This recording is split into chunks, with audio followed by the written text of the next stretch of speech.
situations, the alert tones which were just broadcast will automatically activate special receivers to alert you of impending hazards. This test is normally conducted weekly around 11 a.m.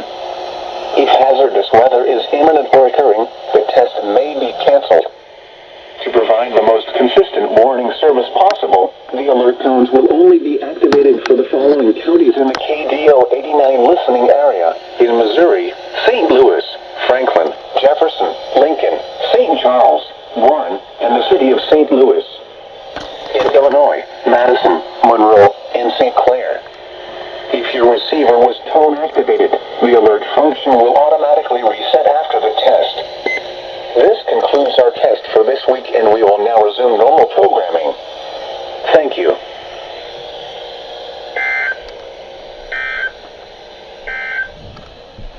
Today, mostly cloudy this morning, then becoming partly sunny. Highs in the lower 40s. West winds 5 to 10.